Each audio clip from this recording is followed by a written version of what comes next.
दर्शन तो हम नेत्र बंद कर लेंगे, हमारे सामने खड़े हैं। अच्छा, सूक्ष्म सूक्ष्म है। जैसे मैं आप देख पा रहा हूँ, चिमटा भी आपके पास धुने में लगा हुआ है। जैसे देखा ना कैमरे में, ये चिमटा भी लगा हुआ है, त्रिशूल भी लगा हुआ है, 2 प्रकार की त्रिशूल भी लगी हुई है। तो मतलब किन भगवान की आप तपस्या करते हैं? हम श्री रामचंद्र दिगंबर अखाड़े से हैं। हाँ। हमारे दिगंबर अखाड़े में त्रिशूल भी चलता है, चिमटा भी चलता है।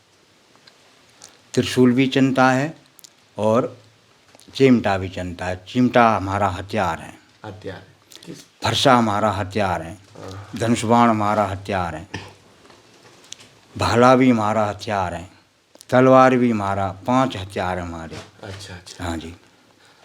नमस्कार दोस्तों, जनता की आवाज़ में आप सभी का स्वागत करता हूं। मैं कन्हैया शर्मा। ब्रज की यात्रा में संतों के दर्शन करवाने के लिए आज मैं हूँ हर की पैड़ी हरिद्वार। जैसे आप देख पा रहे हो, एक बार कैमरामैन से निवेदन को यहाँ पर देख पा रहे हो, हरकेश्वर महादेव मंदिर है और उस तरफ हरिद्वार हर की पैड़ी लिखा हुआ है। जैसे आप देख पा रहे हो, एक बार वो भी ऊपर से दिखाई दे रहा है।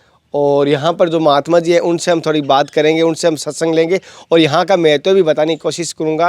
और यहाँ पर कौन से महात्मा जी रहते हैं और यहाँ इस स्थान का क्या महत्व है और उनका भक्ति का क्या अनुभव, वो कितने समय से है यहाँ पर, और उनका भक्ति का, तपस्या का। जैसे मैंने यहाँ पर सुना है, धुने का, चेतन धुने की यहाँ पर जैसे कि पूजा की जाती है या गुरुओं की पूजा की जाती है। कहीं पर किसी की पूजा की जाती है, कहीं पर किसी की जाती है। यहाँ पर अलग प्रकार की पूजा, धुने की पूजा की जाती है, जैसे कि उत्तराखंड में दिखाई देते थे। और ऐसा आपको, जैसे अगर यहाँ कुटिया में या आश्रम के अंदर आओगे तो आपको लगेगा रियल में यहाँ पर आप ऋषिकेश के या बद्रीनाथ के वहाँ पर जाओगे, जिस प्रकार के चेतन धुने दिखाई देते हैं उस प्रकार के यहाँ दिखाई देंगे। अब मैं आपको, यहाँ संत हैं उनके दर्शन करवाने के लिए चलते हैं।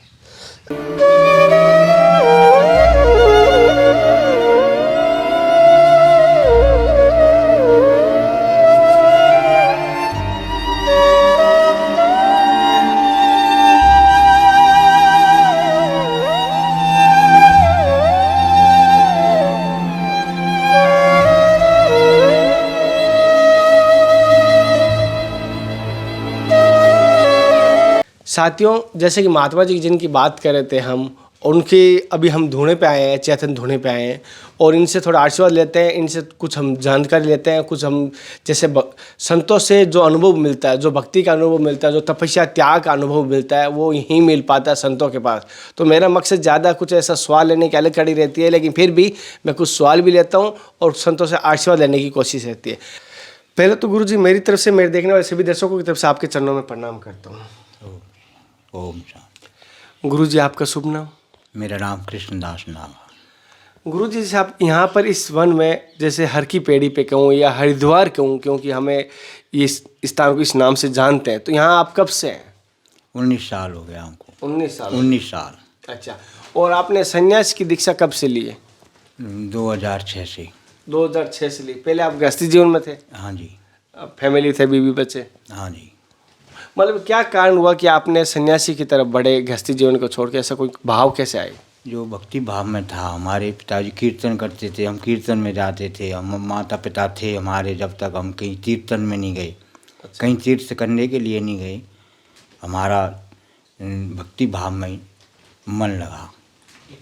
तो हम इधर अपने माता पिताओं को समाप्त करके, यानी स्वर्गवास करके, उनका सब कार्य करके हम अपनी संन्यास ले लिया। जैसे कि आप यहाँ पर कौन कौन से भगवान की, कौन कौन से संतों की तपस्या करते हैं? जैसे मैं आप देख पा रहा हूँ, चिमटा भी आपके पास धुने में लगा हुआ है। जैसे देखा ना कैमरा में, ये चिमटा भी लगा हुआ है, त्रिशूल भी लगा हुआ है, 2 प्रकार की त्रिशूल भी लगी हुई है। तो मतलब किन भगवान की आप तपस्या करते हैं? हम श्री रामचंद्र दिगंबर अखाड़े से हैं। हाँ। हमारे दिगंबर अखाड़े में त्रिशूल भी चलता है, चिमटा भी चलता है। त्रिशूल भी चलता है और चिमटा भी चलता है। चिमटा हमारा हथियार है, हथियार। फरसा हमारा हथियार है, धनुष बाण हमारा हथियार है, भाला भी हमारा हथियार है, तलवार भी हमारा, 5 हथियार है हमारे। अच्छा अच्छा। हाँ जी।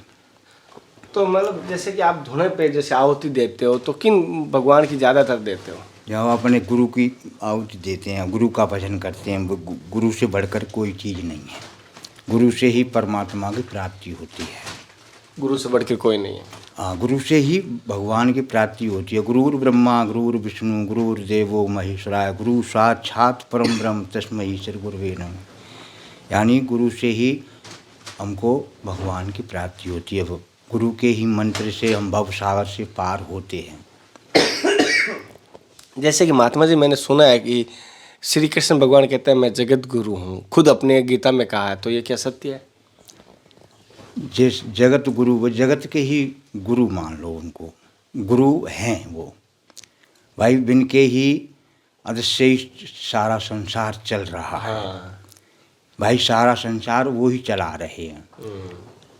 और एक तरफ बोल रहे हैं, एक तरफ मेरी माया है यानी प्रकृति, वो एक तरफ मैं हूँ।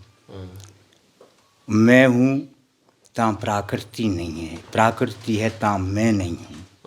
मेरी ही प्रकृति है रे। और एक तरफ मैं हूँ, एक तरफ प्रकृति है। प्रकृति यानी माया। एक तरफ माया है, एक तरफ मैं हूँ। माया आप लोगे तो मैं नहीं हूँ, मैं हूँ तो माया नहीं है। सत्य बात है। जहाँ मोह माया होती है वहाँ भगवान का वास नहीं होता, जहाँ मोह माया नहीं होती वहीं भगवान का वास होता है। गुरुजी, जैसे एक चीज़ और जानना चाहता हूँ मैं आपके थ्रू, जैसे कि आप यहाँ पर हो, इतने समय से आप तपस्या कर रहे हो, तो आपका कभी भगवान के दर्शन हुए, कभी किसी भगवान के? देखो, भगवान हर प्राणी के अंदर है। भगवान में सब प्राणी के अंदर है। सिया राम में सब जग जानी, करहूँ प्रणाम जोर जग पानी। एक मोह के वश, अहंकार के वश ये अलग है, यानी हम उधर चल नहीं सकते। हम तो भगवान के हैं और भगवान हमारा है। हम तो भगवान के ही हैं और भगवान हमारा है। कभी दर्शन हुआ है कैसे? कभी अब दर्शन तो हम नेत्र बंद कर लेंगे, हमारे सामने खड़े हैं। अच्छा, सूक्ष्म सूक्ष्म में, सूक्ष्म और स्थूल। स्थूल भी? और स्थूल तो यह सूक्ष्म अंदर है। हाँ। स्थूल तो ये है, हाँ। जिससे वो स्थूल ही बोलते हैं। शरीर है जो स्थूल है, और सूक्ष्म अंदर है। अंदर है। और अंदर हम प्रवेश करेंगे तो हम सब की जानकारी हो जाती है। जब तक हम अंदर प्रवेश नहीं करते, जब तक कोई जानकारी नहीं होती। सत्य है। और बोलो। जैसे कि गुरुजी, एक चीज़ जानना चाहता हूँ, जैसे छोटी सी, जैसे आपने कहा गुरु बड़ा है, लेकिन अगर कोई गुरु नहीं रखता, भगवान को गुरु मानता है, क्या गलत है, सही है? देखो, भगवान ने भी गुरु माने हैं। शांतिपन गुरु थे और गर्गाचार्य जी गुरु थे कृष्ण भगवान के। इन्होंने नाम संस्कार किया है। नाम संस्कार किया है कृष्ण भगवान का तो गर्गाचार्य जी ने किया है। और विद्या पढ़वे गए तो शांतिपन उज्जैन में गए थे। तो गुरु तो भगवान ने बनाए हैं। बिना गुरु भव तरह न तारा। बिना गुरु के भव से पार नहीं हो सकते। जे शास्त्र वेद इतिहास लिखे पड़े हैं, ये कोई साधारण चीज़ नहीं है। इनको हम झूठा भी माने उसका भी पाप लगता है। संख्या करेंगे फिर भी हमको पाप लगता है। संख्या तो करनी नहीं चाहिए। जो वेद शास्त्र में लिखा हुआ है, वेद शास्त्र ही भगवान के शब्द हैं। गीता में क्या है? गीता में भगवान के भाग क्या हैं? भगवान का ही वचन है, भगवान के शब्द हैं। और भगवान के शब्दों को हम झूठा कर सकते हैं तो हम कौन है? कोई नहीं है। हमसे मूर्ख कौन है? कोई हो सकता है? नहीं कर सकते हम। संख्या भी नहीं कर सकते। संख्या पे वो पाप बताया है शास्त्र में, बताया है ना? बताया है। संख्या नहीं करनी चाहिए। जो भगवान जो कर रहे हैं, जो भगवान ही हैं। और भगवान ने गुरु बनाए हैं। सब गुरु कौन को ना है? बिना गुरु है तो भव तरह न तारा। बिना गुरु के तो तर नहीं सकते। और गुरु गोविंद दोनों कड़े, गुरु गोविंद दोनों कड़े, किसके लाऊं पाम।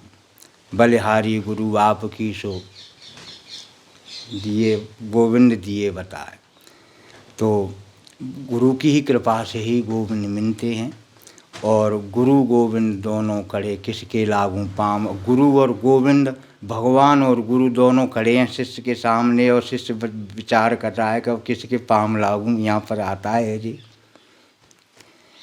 तो गुरु भगवान को शिष्य को मिला देता है। और शिष्य भी साक्षात भगवान के दर्शन गुरु को करा देता है। ऐसा शिष्य होना चाहिए। सत्य है। ऐसा शिष्य होना चाहिए। कैसे? जैसे सर्वंग ऋषि के शिष्य थे सुतीक्षण, तो उन्होंने डायरेक्ट भगवान से मिलाए, नारायण भगवान से। लोग मिलाए कर नहीं, इतिहास झूठा नहीं है। झूठा बताने वाला, झूठ मन में सोचने वाला महामूर्ख महापापी होता है। हम शब्द को गलत नहीं कर सकते। जो लिखा हुआ है, जो सत्य लिखा हुआ है। जैसे कि मैंने सुना है कि तपस्या आप बहुत प्रकार की करते हो, कभी हठ योग करते हो, आपने कभी ऐसा कुछ किया? नहीं, हमने हठ योग नहीं किया है। हम तो साधारण अपने गुरु का मंत्र का जाप करते हैं और फलाहारी रहते हैं। इस पर अपने गुरु मंत्र का जाप करके और हवन करते हैं और गायत्री मंत्र का भी जाप कर लेते हैं।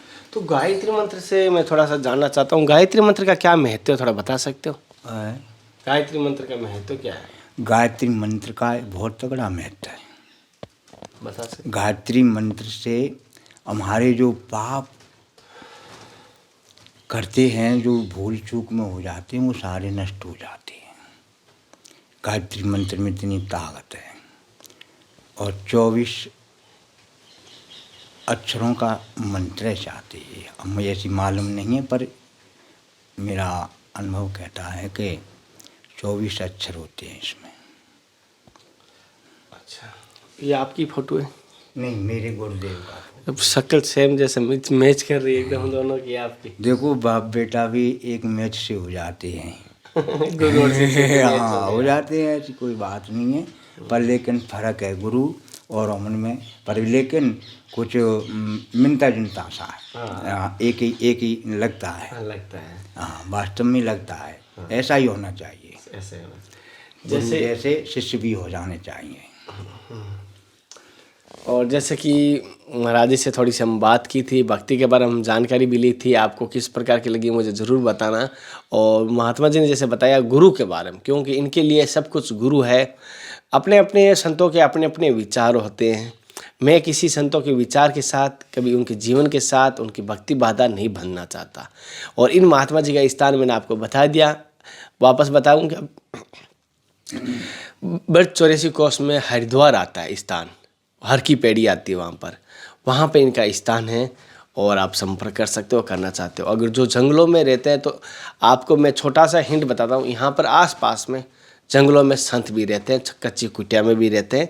त्यागी तपस्वी दिव्य संत भी यहाँ पर निवास करते हैं। संतों के बदौलत ही आप आज संसार अपना टिका हुआ है। अन्यथा संत अगर त्याग तपस्या नहीं करते, पतिव्रता न्यारी शक्ति यहाँ नहीं होती, यहाँ महापुरुष नहीं होते, तो ये पृथ्वी अभी तक नहीं टिक पाती, कब की परले हो जाती। तो यह सभी संसारों की वजह से आज ये पृथ्वी टिकी हुई है, संसार टिका हुआ है, ये हमारी संस्कृति चल रही है। तो सभी से निवेदन करूँगा, जितना हो सकता है भजन कीजिए, कीर्तन कीजिए, गुरु का कीजिए, भगवान का कीजिए, लेकिन सनातन धर्म का जरूर कीजिए। धर्म का प्रचार कीजिए। फिर मिलते हैं नए संत महात्मा के साथ। तब तक जय हिंद, वंदे मातरम, हर हर महादेव, जय श्री कृष्ण, जय श्री राधे राधे राधे राधे राधे।